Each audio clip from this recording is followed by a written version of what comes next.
There is a woman in your family tree who vanished. She appears in the 1881 census, young, listed beside her parents in a modest row house in Lancashire. Her name is written in a clerk's steady hand. The ink slightly faded now, browned at the edges where the ledger has absorbed a century of damp archive air.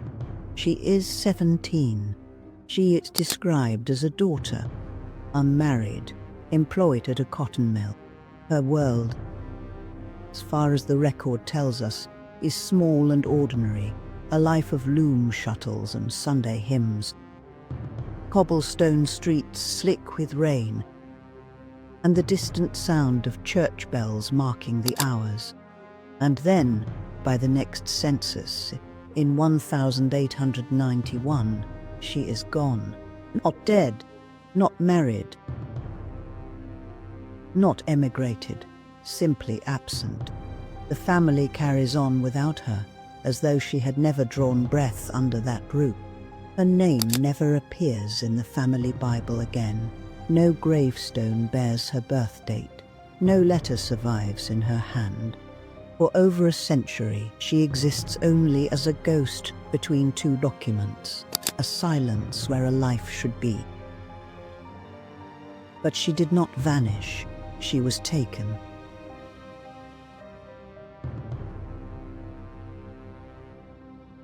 While official history has long preferred to look away from this particular chapter, local parish records and surviving asylum ledgers across England, America and beyond have whispered a different story for generations. It is a story not of madness, but of erasure, of women and men, but mostly women, who were declared insane, not because they had lost their minds, but because they had become inconvenient. And if you have ever traced your family tree and found a name that simply disappears, a daughter who leaves no descendants, a son who is never mentioned in a will, an aunt whom no one in your family has ever spoken of, then this story may be closer to your own bloodline than you dare to imagine.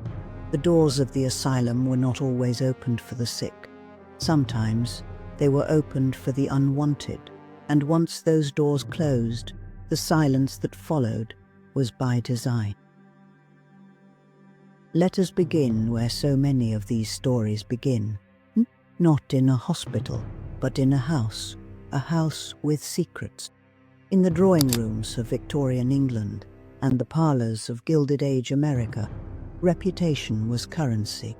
A family's standing in society depended not merely on wealth, but on the appearance of moral order. Every member of the household was expected to conform. A daughter who refused a suitable marriage, a wife who demanded control of her own inheritance, a mother who grieved too loudly or too long, a sister who spoke of things that should never be spoken. Any of these could threaten the delicate architecture of respectability. And in an era when the legal rights of women were nearly non-existent, the remedy was terrifyingly simple.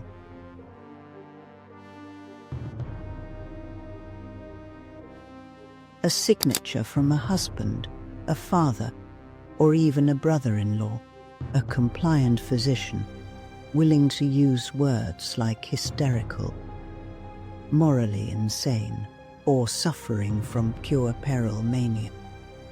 And a bed waiting in one of the vast sprawling institutions that dotted the countryside like stone fortresses. En for staties came for misjävn, their grounds enclosed by walls too high to see over. They were called lunatic asylums. And their names still echo with a kind of cold grandeur. Colney Hatch in London, with its 6 miles of corridors and its gaslit wards that smelled of carbolic soap and damp wool. Willard State in New York, perched above Seneca Lake, where patients could see the water but never touch it. Danvers in Massachusetts, its Gothic towers visible for miles, a silhouette that locals called the Castle on the Hill. Lancaster Moor in England, where the admission hall was panelled in dark oak, and the windows were set too high in the walls for anyone to look out, if were not small clinics. They were cities unto themselves, housing thousands, built with long, shadowed corridors and iron-barred windows that overlooked grounds the patients were rarely permitted to walk, according to researchers who have spent decades exploring the surviving intake records of these institutions. The reasons for committal paint a portrait not of illness, but of inconvenience. In the admission ledgers of the West Riding Pauper Lunatic Asylum, one woman was committed for novel reading, another for religious excitement, a third for suppressed menstruation. In American facilities, women were institutionalized for laziness, for masturbation, for grief after the death of a child, for political excitement during an election year. Men too were locked away for intemperance, for disappointed love, for business troubles, but the numbers tell an undeniable story. Women were committed at far higher rates, often by the very men who stood to benefit from their absence. Mainstream historians have sometimes interpreted these records as reflecting the primitive medical understanding of the era, and there is truth in that. The 19th century did not yet possess the language of oppression, of post-traumatic stress, of neurodivergence, but genealogists who have cross-referenced asylum records with probate documents, land transfers, and inheritance disputes argue that something far more deliberate is often at work. They point to patterns that repeat across counties and across oceans. A wife committed shortly after her husband took a mistress, a daughter locked away weeks before a family estate was divided, an heir declared insane, just as a business rival made an offer for the family land. The timing, they say, was never coincidental.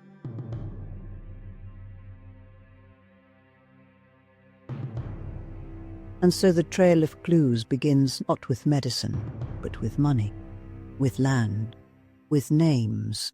Consider the case of a woman we shall call Elizabeth, drawn from the composite records of several county asylums in the English Midlands. Elizabeth married at 19 into a family of minor landowners. She bore 3 children in a house of cold stone floors and leaded windows that looked out onto fields. Her husband's family had tended for 3 generations. By all surviving accounts, she was literate, devout, and active in her parish. She taught Sunday school. She kept careful household accounts and leather-bound ledger that still survives in a county archive. Her handwriting neat and precise, the work of a woman in full possession of her faculties. When her father-in-law died in 1876 and left a portion of his estate directly to her, rather than to her husband, the household shifted. The atmosphere in the house changed, as these things do, not with a single argument, but with a slow cooling, a withdrawal of warmth, a silence at the dinner table that stretched longer each evening. Within months, a physician was summoned. His notes, preserved in the asylum's intake ledger, describe Elizabeth as exhibiting excessive willfulness and a refusal to submit to domestic authority. She was committed under the Lunacy Act, and her property was transferred to her husband's control under the legal doctrine of coverture. Elizabeth would spend the next 31 years behind asylum walls. Her children were told she had died. Her youngest was 4 years old.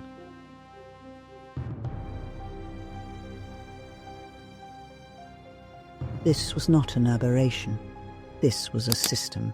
The asylum ledgers themselves are a secret goldmine for genealogists, and they are only now beginning to be digitized and made accessible. Within their pages lie not only the names and dates of those who were confined, but often their photographs, taken upon admission, staring into the camera with expressions that range from bewilderment to defiance to utter desolation. There are letters, too, letters written by patients to their families, to their children, to their solicitors, begging to be released. Most of these letters were never sent. They were intercepted by asylum staff and filed away, sealed in envelopes that would not be opened for over a century. They contain the voices of the silenced, and they are among the most powerful primary documents in all of genealogical research. But the trail does not end with the ledgers alone. A second clue lies in the parish records and family Bibles that were carefully edited after a committal. Genealogists have documented cases where a name was physically scraped from a family Bible's registry page, where a baptismal record was annotated with the word deceased beside a person who was still alive, where a family's published lineage in a county history book simply omitted an entire generation. The erasure was not accidental, it was methodical, and it tells us something profound about what these families feared. Not madness itself, but the stain of it. The suggestion that their bloodline carried a defect. In an age obsessed with heredity and eugenics, to have an ancestor in an asylum was to risk the marriage prospects of every descendant who followed. A third clue emerges from the burial records. Many asylums maintained their own cemeteries, tucked behind the main buildings, often hidden from the road by hedgerows or stone walls, as though even in death, the patients were to be kept out of sight. The graves were marked not with names, but with numbers. Patient 4 2071, patient 6. These numbered stones, weathered and sometimes toppled, still stand in overgrown plots beside former asylum grounds in Yorkshire, in Virginia, in Ontario. Wildflowers grow between them now, and in spring the dandelions push up through the cracks in the stone, a stubborn kind of beauty in a place that was built for forgetting. They are the final act of erasure. A life reduced to a digit, yet the corresponding registers, where they survive, link those numbers back to names. And those names can be traced back to families, to parishes, to the very census records where they first appeared and then vanished.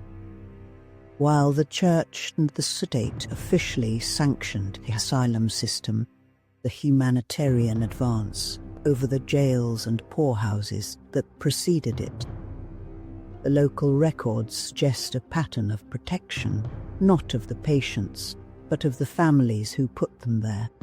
Physicians who signed committal orders were often personal friends of the committing family. Asylum boards included local magistrates and landowners who moved in the same social circles. The system was not merely medical, it was social, it was economic, and it was held together by silence.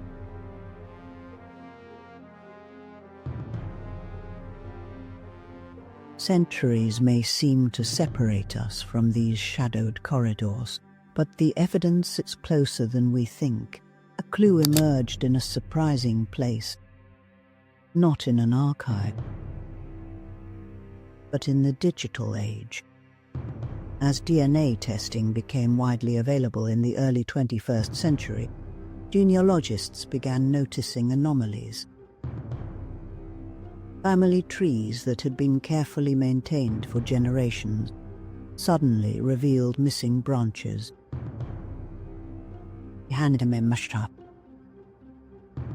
Here, linking a modern researcher to a lineage they had never heard of. And when they traced it back, they found the asylum. They found the patient who had been erased.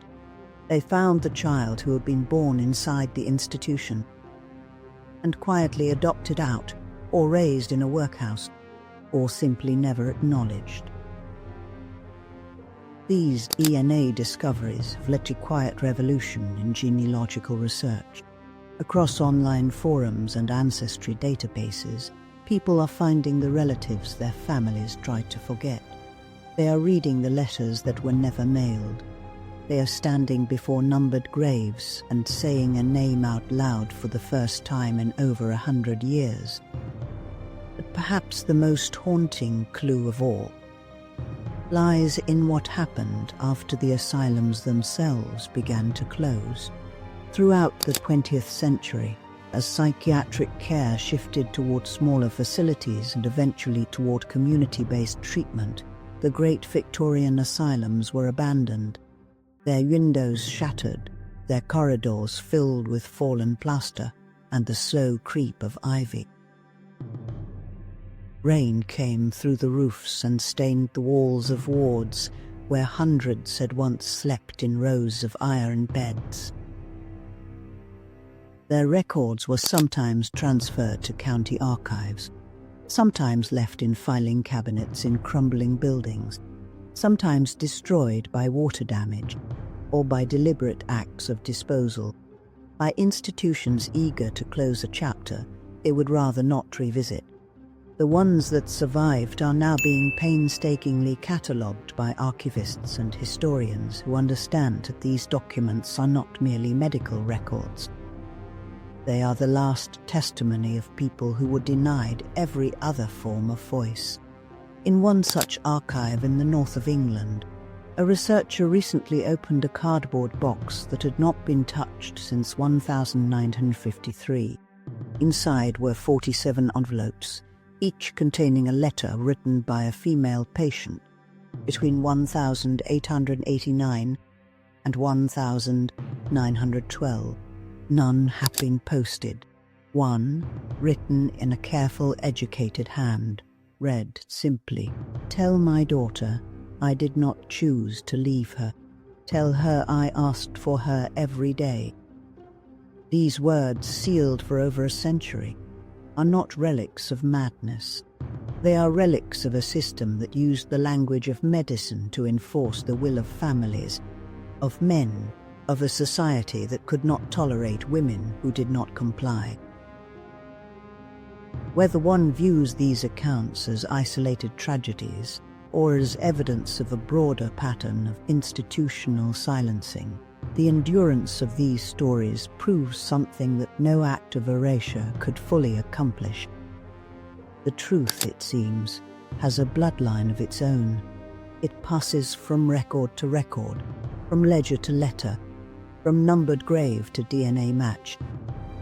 It is someone, often a descendant, finds the thread and follows it back to the locked ward and the name that was crossed out.